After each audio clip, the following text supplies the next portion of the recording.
Students, this is we are going to discuss the DPT theorem, that is the basic proportionality theorem. It is also termed as Thales theorem.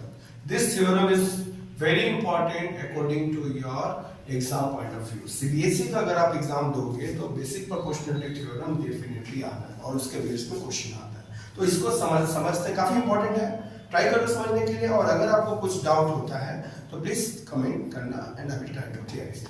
यहाँ पे बताता है, पहले सब समझते हैं स्टेटमेंट क्या दिया है।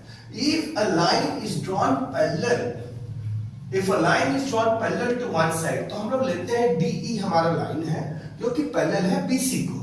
DE जो है वो पैरेलल है BC को, तो हमें यहाँ देखना है intersect the other two sides at the 2 points, that is D and E, intersecting AB at D and AC at E, so that it divides the other two sides in equal ratio. Statement क्या कहता है कि अगर हम एक line parallel draw करते हैं कोई भी साइड को, तो वो बाकी दो साइड को जिस पॉइंट पे काटेगा उन दोनों का रेशियो इक्वल होगा। That is AD by DB, this one AD by DB is equal to A by AC। इसको प्रूफ करने के लिए सबसे पहले हमें देखना है, it should be systematic way. सबसे पहले हम लोग गिवन डाटा लिखेंगे। गिवन क्या है? A triangle ABC with DE parallel to BC, now intersecting AB at D point and AC at E point। Next step आता है प्रूफ। हमें क्या करना है? प्रूफ हमें ये करना है कि दोनों का रेशियो इक्वल है। जैसे कि अगर ये डी लाइन इसको दो पार्ट में डिवाइड कर रहा है, that is AD by DB is equal to A by AC। Next construction, हम लोग कंस्ट्रक्शन क्या करें?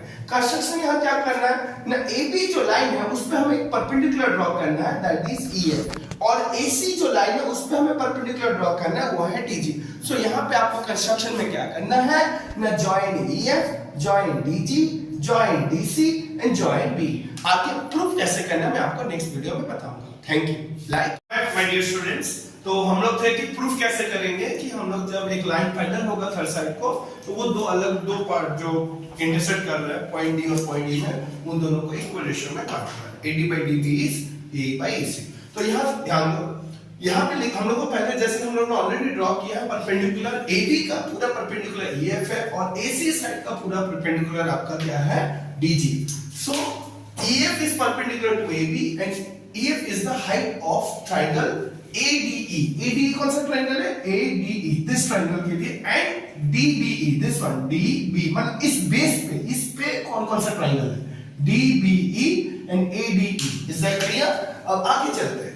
Area of triangle AD, area का फॉर्मूला क्या होता है ट्रायंगल का? Half into base into height. Okay, half into base into height. Half base के लिए हम लोग यूज करेंगे AD, और हाइट इस पे कौन सा हाइट है हम लोग का? EF। क्या है? EF। इसके बाद एरिया ऑफ ट्रायंगल DBE, उसी बेस पे हम लोग लेना है DBE। तो ये वाला ट्रायंगल का भी होगा same formula, half into base into height. तो यहां पे आ जाएगा आपका क्या ना, half into DB into half into DB, height क्या रहेगा? सेम, पूरे इस पर्टिकुलर बेस पे हाइट हम लोगों ने क्या लिया है? EF, सेम EF रहेगा। नाउ इन दोनों इक्वेशंस को आप डिवाइड कर दो। Area of triangle ADE by area of triangle BDE क्या होगा ना, half will get cancel, EF will get cancel, so you are getting AD by DB। This is the first equation।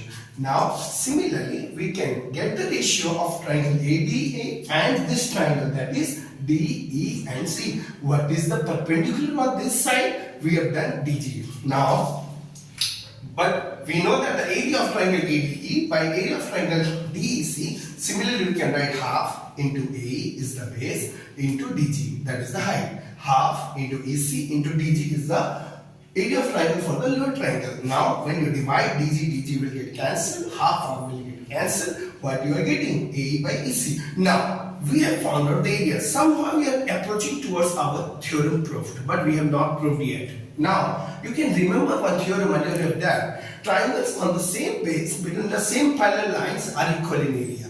So this is what I have written it for you. You can for your reference. What? But the triangle DBE and DEC. See here, DBE, DEC are on the same base, DE, and between the same base and same parallel, DE and BC are equal in area. So we conclude that area of DBE is equal to area of DEC. So both the area are equal. Now we are going to do the remaining part. Stay tuned. Thank you. Stay tuned. Okay, we are doing the proof. So अभी जो बाकी है उसको हम लोग चलते हैं। तो थेल्स थ्योरम का लास्ट में हम लोगों ने बताया कि triangle of the same base with the same parallel line are equal in area. तो हम लोगों ने बताया area of triangle DBE is equal to area of triangle DEC। तो अब उसका रेसिप्रोकल ले लेते हैं।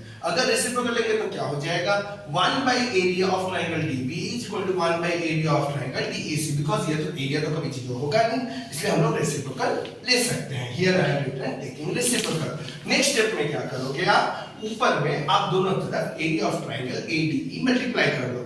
अगर हम मल्टीप्लाई कर देते हैं तो ये क्या हो जाएगा ना, area of triangle ADE by area of triangle DE, हम लोग का DBE इज इक्वल्स टू, तो हम लोग का यहाँ पे आ जाएगा area of triangle ADE by area of triangle DEC। अब ये चीज तो हम लोगों ने इक्वेशन 1 में लिखा था, उसके जगह हम लोगों ने क्या लिखा था, that is AD by DB। इसके जगह हम लोगों ने क्या लिखा था, A बाय C। तो इससे पता चला AD by DB is equal to A by C।